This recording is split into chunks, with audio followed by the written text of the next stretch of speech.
Bonjour à tous, j'espère que vous allez bien. Je suis contente de vous retrouver aujourd'hui dans votre espace café et accord Toltec. J'espère que vous avez passé une très bonne nuit et pour ceux qui ont déjà commencé leur journée, une très bonne matinée. Et sans plus attendre, allons voir quel accord Toltec pourrait nous aider aujourd'hui pour améliorer notre vie un petit peu plus chaque fois. J'espère que les séances précédentes vous ont aidé et que vous avez pu mettre en pratique l'un ou l'autre des accords, voire plusieurs en même temps. Pour rappel que ta parole soit impeccable, fais toujours de ton mieux, ne prends pas les choses à titre personnel, ne fais pas de suppositions inutiles. Alors, mine de rien, nous sommes déjà presque à la moitié des cartes de jeu. Je l'avais commencé avec, comme je le disais à ceux qui m'ont déjà écouté, aussi un travail d'autodiscipline pour moi, un peu comme un rituel. Et nous savons aujourd'hui pertinemment que ce que nous disaient les anciens a une explication scientifique, c'est-à-dire 21 jours pour enlever un ancien comportement, plus 19 jours pour l'établir durablement, le nouveau comportement que nous voulons installer. C'est-à-dire en tout, ça nous fait 40 jours. Eh bien, nous en sommes au 23e. Je suis au 23e. Et je suis plutôt fière de moi, je veux dire, que malgré les problèmes informatiques, disons le téléphone qui s'est cassé, le son qui fonctionnait pas bien, puisque j'apprends évidemment, je ne savais pas faire des vidéos sur YouTube, je savais déjà faire des vidéos, mais pas les mettre sur YouTube. Et c'est un apprentissage chaque fois quelque chose de nouveau. Ça nous permet aussi de traverser mieux ces temps qui ne sont pas faciles en effet. Donc presque 23 jours je crois, 23 ou 24, je ne sais plus exactement, mais pour dire que nous sommes à la moitié disons des textes proposés par ce jeu-là. Après évidemment on peut continuer et on peut toujours travailler, approfondir chacun des accords. Moi quand j'ai commencé à travailler avec il y a 5 ans, je disais, j'avais pris des feuilles A4 et un accord par jour et j'écrivais vraiment ma façon de me comporter, de parler depuis aussi loin que je me souvienne, comment je le fais aujourd'hui et comment je voudrais être dans les jours suivants. Et ça m'a vraiment aidé à changer, mais énormément. Mais quand je dis énormément, c'est vraiment super, super visible. Évidemment, comme moi je le voyais, mais les gens aussi, les gens autour de moi le voyaient. Et donc, voilà. un joli projet et un très beau challenge que je me suis donné de parler, non pas en public, puisque je le fais déjà, donc j'enseigne. Mais de parler comme ça, presque dans le vide. Bon, je me parlais déjà toute seule, vous allez me dire. Mais là, il y a d'autres personnes qui peuvent écouter. Quand je me parle toute seule, il n'y a que moi qui m'entends. Et l'univers. Allez, 23e ou 24e encore. Je compterai après cette vidéo, je verrai combien. Ah oui, et j'ai déjà oublié, j'avais tout trié, ce que j'ai déjà mis. Je les avais mis à la fin. Bon, ben... tant pis. S'il y en a un qu'on a déjà tiré, ça veut dire peut-être qu'on doit retravailler dessus. J'aime bien battre les cartes comme ça. Je me dis que c'est pas moi qui choisis. Et le côté aléatoire me va très bien aussi. De surprise. Mais s'il n'y a aucune carte qui saute ou qui tombe ou qui vient de travers, je vais en prendre une. Pour rappel, pour ceux qui nous regardent et qui ne connaissent pas, le jeu est écrit en roumain, les textes complémentaires donc, qui nous aident à la réflexion sont écrits en roumain. C'est un jeu que j'ai acheté quand j'étais en vacances en Roumanie il y a quelques années. Mais soyez rassurés que je vais traduire toujours pour vous. Eh bien, ça n'a pas l'air de vouloir nous donner une carte aléatoire. Je vais peut-être prendre une.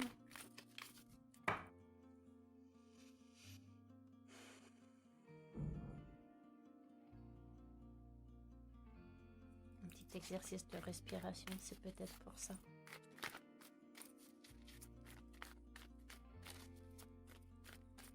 Alors, comment vous vivez, vous, cette période de reconfinement? On va prendre celle-ci. J'espère que vous la vivez du mieux que possible et que vous mettez ce temps à profit pour apprendre des nouvelles choses, pour faire de la place autour de vous, physiquement, mentalement, émotionnellement, faire des choses qui vous font plaisir, faire un peu de mouvement. Peut-être faites-vous déjà du yoga ou autre chose qui vous aide à vous sentir mieux, parce que c'est vrai que c'est pas facile de rester enfermé en permanence dans la maison, surtout ceux qui aiment bien être actifs et être en mouvement. Donc occupez-vous avec des activités qui vous donnent de l'énergie positive et qui vous font du bien. Yoga, cuisine, lecture, écriture, peut-être écrivez-vous des livres, peut-être que vous vouliez écrire et vous ne l'avez pas fait.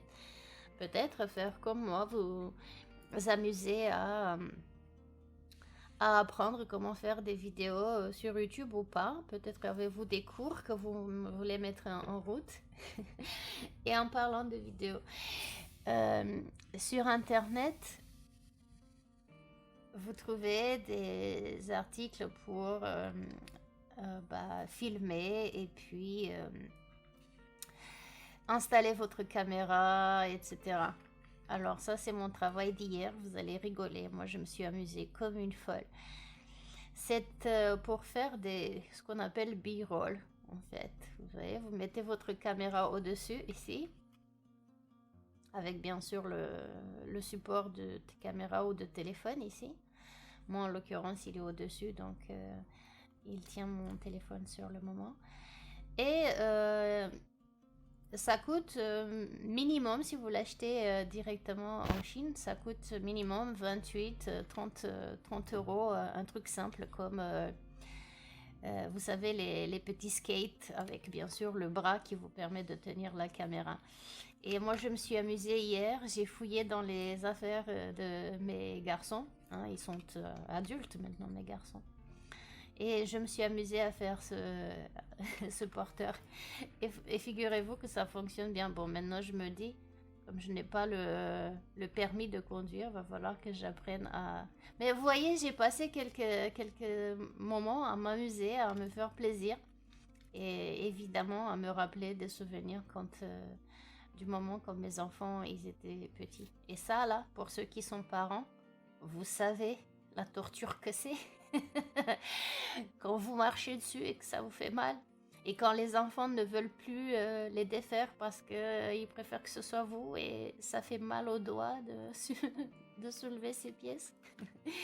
Mais voilà, l'un dans l'autre, je suis plutôt contente et j'ai passé un bon moment à fabriquer ce jouet. Bon, alors, revenons donc à l'accord du jour. C'est une carte de la catégorie, pardon pour la lumière, c'est une carte de la catégorie fais toujours de ton mieux. Et le texte complémentaire ne fait pas d'excès de zèle.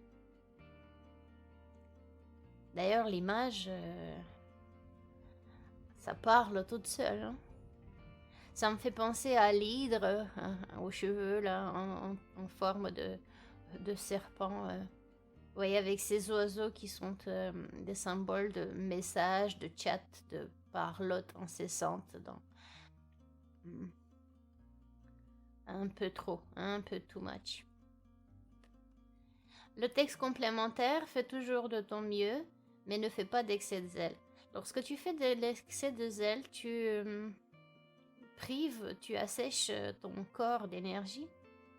Tu draines, c'est mieux peut-être. Tu draines ton corps d'énergie et ainsi tu agis toujours à l'encontre de ton intérêt personnel. Car ça va te prendre beaucoup plus de temps d'accomplir ton objectif. Laissez-moi reprendre ça. Fais toujours de ton mieux, mais ne fais pas d'excès de zèle. Car lorsque tu fais de l'excès de zèle, tu draines ton corps d'énergie et ainsi tu agis à l'encontre de ton propre intérêt, car ça te prendra beaucoup plus de temps d'accomplir ton objectif. C'est sûr. Vous n'avez pas déjà vécu ce type de moment où, par exemple, plus vous vous énervez, plus les choses vous tombent des mains, plus vous cassez les choses que vous vouliez réparer, et donc du coup plus vous vous énervez et plus vous cassez et plus ça marche pas et ainsi de suite. Moi ça m'est déjà arrivé et donc c'est simple, si on cesse de faire de l'excès de zèle, eh bien dans ce cas toute l'énergie nous reste pour faire ce que l'on veut faire dans des meilleures conditions. J'ai peut-être agrandi un peu trop, je vais réduire le zoom, voilà. Peut-être faire un petit peu moins d'excès de zèle, faire de notre mieux. Si on ne peut pas faire mieux, eh bien on fera mieux la prochaine fois. Et en tous les cas, en donnant toute l'énergie du moment sur un objectif à la fois, on a plus de chances de faire les choses avec jusqu'à l'élégance, je dirais déjà une certaine efficacité et une certaine aisance et en tous les cas un meilleur état d'esprit. Une chose à la fois aussi peut-être, là cette personne elle a tellement de choses dans sa tête. Vous voyez, si on dit que les cheveux sont des idées ou des choses qui sont en cours, des projets, des idées, ma foi, ça en fait des idées, des projets. C'est lourd à porter ce genre. On dirait mes cheveux. J'ai les cheveux qui touchent mes mollets en ce moment et ils sont tout le temps en haut de la tête. Ça fait un certain poids là aussi. Donc, regardez, observez dans tout ce que vous faites, dans quel domaine vous faites de l'excès de zèle et comment vous pourrez alléger, si vous voulez, le poids de votre mental, de votre émotionnel, de manière à ce que, eh bien, vous soyez plus efficace, plus tranquille, plus calme, mentalement, émotionnellement parlant. Dans certaines entreprises, et je pense de plus en plus, cette technique de gestion du temps a été mise en place, en tous les cas, dans les 15-20 dernières années, où ils observent les équipes, donc les individus travailler, ils chronomètrent combien de temps, combien de fois ils font la même tâche, et ensuite ils cherchent à supprimer les mouvements redondants, de fluidifier les chemins. Disons que par exemple, vous faites, je sais pas, je vais dire, vous faites la vaisselle chez vous et puis vous y allez chaque fois porter de l'évier jusqu'à, je sais pas moi, où vous rangez vos affaires, disons qu'un placard, la vaisselle que vous venez d'essuyer. Et au lieu de faire plusieurs d'un coup, vous faites verre par verre, assiette par assiette. Eh bien, vous passez beaucoup de temps, vous passez beaucoup d'énergie, et ce temps et cette énergie, non seulement que vous allez prendre cette activité comme une corvée, en plus de ça, ce temps et cette énergie, vous pourriez la mettre dans quelque chose d'autre, quelque chose que vous aimez aussi, et que peut-être vous mettez toujours à plus tard parce que justement vous avez beaucoup de corvées à faire. Alors que si vous observez vous-même vos propres cheminements, vos propres façons de faire, comment vous vous êtes organisé, alors certainement que vous allez mieux vivre cette tâche, et au lieu que ce soit une corvée, ça devient quelque chose d'agréable. En tous les cas, vous le vivez mieux parce que vous vous êtes organisé différemment.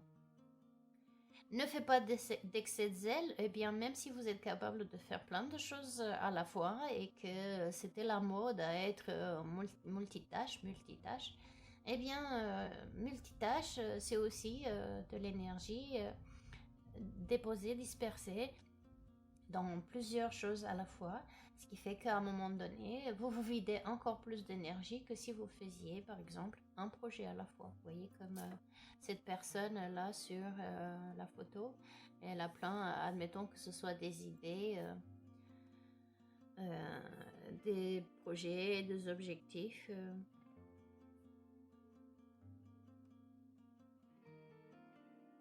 Ouais. Alors, la couleur jaune, c'est symbole de l'intellect, entre autres. Comment peut-être mettre aussi à contribution votre intelligence, votre esprit critique, analytique, organisationnel pour mieux gérer les choses dans la journée, de façon à gérer votre énergie différemment. Peut-être qu'il vous faut organiser vos projets et faire une hiérarchie, garder, vous savez, entre urgent, important, urgent, pas important, important mais pas urgent. Comment vous vous organisez et donnez 80% de votre temps au premier objectif. Quand vous êtes arrivé à 80%, vous glissez sur le deuxième, vous arrivez à 80%, vous glissez sur le troisième, et ainsi de suite. De façon à ce que vous gardiez toujours de l'énergie.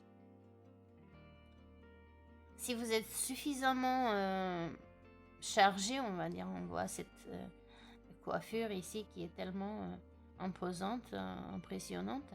Si vous êtes super chargé, eh bien peut-être il vous faudrait apprendre à dire non à d'autres projets, à des personnes qui vous demandent de faire autre chose, de faire encore une chose, une petite chose, une petite plus une petite plus une petite plus une petite, ça en fait cette montagne de choses qui à un moment donné vous draine d'énergie, et peut-être que ça vous change même l'envie de faire par la suite. Vous faites, mais sans que le cœur y soit, et encore une fois, vous le prendrez comme une corvée. Apprenez à dire non. Si vous ne pouvez pas faire, n'en prenez pas une autre de plus, une autre tâche de plus, un autre projet de plus. Apprenez à dire non avec élégance, avec bienveillance. Ça ne veut pas dire que vous refusez d'aider la personne, ça veut dire tout simplement qu'en ce moment, vous avez beaucoup de choses et que vous risquez de ne pas faire bien, ne pas faire dans les temps, vous fatiguez encore plus, et donc apprenez à dire « Je voudrais bien t'aider, mais en ce moment, je ne peux pas. Par contre, je te propose que tel jour, à tel moment, et quand vous avez proposé qu'à tel jour, à tel moment, vous le faites, alors faites-le. » Comme ça, la personne en face voit bien que vous ne refusez pas juste pour refuser ou parce que vous ne voulez pas aider. Et puis alors, elle comprendra que vous avez beaucoup de choses, que vous avez d'autres choses. Et que vous ne pouvez pas être là au moment où la demande arrive, mais que vous ferez quand même. Vous lui serez quand même d'aide quand vous le pourrez.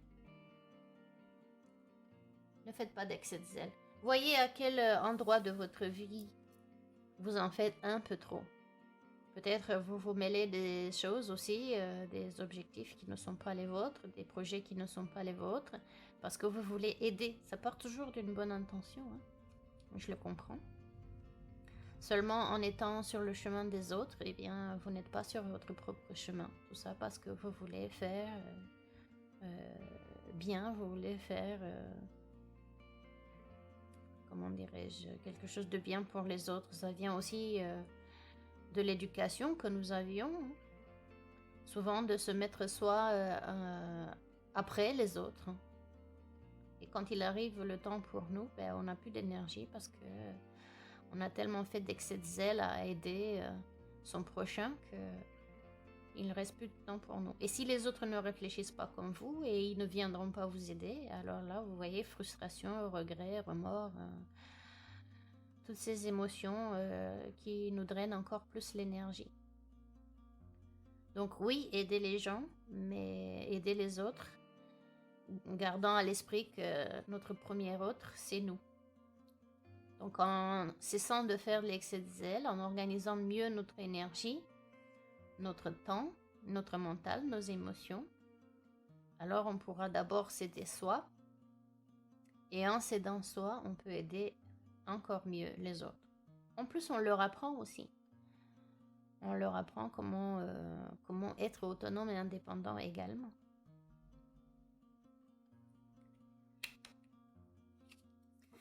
Eh bien, je ne sais pas qu'est-ce que ça vous inspire, vous, d'autres, ce texte, ces images, cette illustration, ces couleurs. Je vous propose de regarder par vous-même, peut-être de vous poser, faire un arrêt sur image et y revenir plus tard. Prendre peut-être un cahier, peut-être que vous utilisez déjà un journal intime, un cahier de travail, un cahier d'idées, un bloc-notes. Peut-être même vous dessiner, et puis dans ce cas, vous dessinez vous-même, vous illustrez vous-même la manière dont vous faites l'excès de zèle, dans quel domaine vous faites l'excès de zèle, et voir du coup comment changer, même avec des petites choses, même avec des petits pas, comment changer une chose par jour, un objectif, une façon de faire, pour que vous fassiez toujours ce qui est dans votre pouvoir, mais pas plus. Et ainsi, garder l'énergie pour pouvoir agir, mettre à terme vos projets, vos idées, vos actions d'une manière efficiente, c'est-à-dire efficace et élégante, et garder un visage serein comme cette personne, avec le sourire.